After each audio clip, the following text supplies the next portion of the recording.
Well, I feel like that, God has a place for every one of us to love Him and to serve Him. And why do you say him instead of her? I was talking about God. Well, because I'm not a shim, I'm a him and they're hers, but God calls Himself Father, and therefore I take Him at His word. Well, all right. To us, God says she's everything and everybody. So there's no. I mean, to us. What do you mean, to us? To us, to us who believe that God is within everyone, who believes that God is in everything, and you find her, him, it in every form of life, from the atom to the proton to the galaxy. We're all bursting and busting with that great divinity if we can only get it out. Well, He created it all, and He loves us. And the very crown of His creation was mankind, because He wanted us to love Him. And so He showed us His love as the Heavenly Father and the Creator. Well, how did you react to my comment in the monologue where I said that the first book of the Bible told us that the tree of knowledge was something that we humans weren't supposed to touch? Now, the God that we worship loves us, and she wants us to read the good book. She wants us to take the fruit of the tree. She wants us to become smarter and to evolve and grow like her. Well, I can see we're not reading the same book, Reverend Bumstead, what's your reaction so far? Well, I believe that God is a spirit. You can't place Him as a father or mother. God is spirit. And they that believe in Him must worship Him in spirit and in truth. And He created man and woman as a helpmeet, Him in spirit and in truth. And He created man and woman as a helpmeet for somebody to fellowship with.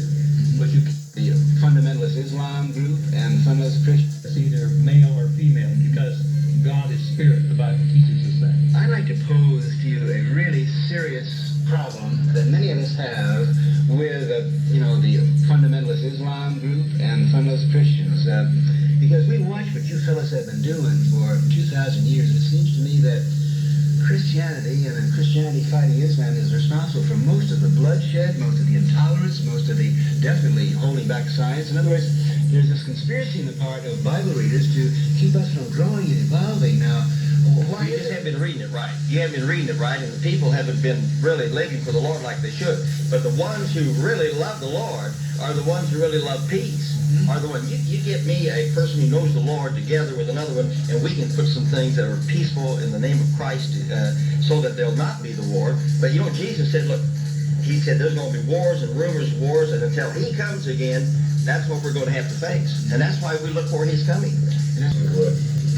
Well, I don't know about your I don't know about some of your comments, but a man can have his own opinion, but he can have his opinion. He can be wrong and still have an opinion.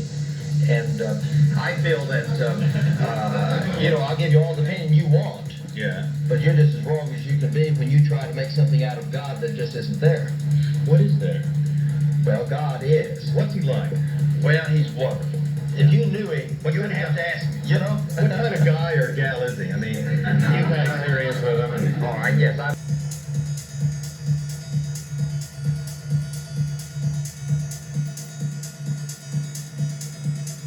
Because I do love the Lord. Mm-hmm. And I am determined that I would witness for Christ and make a difference where I would be. If somebody threw me in, the den of lions, I'd go right on in, okay? Christ and making a difference where I would be. If somebody threw me in, the den of lions, I'd go right on in, okay?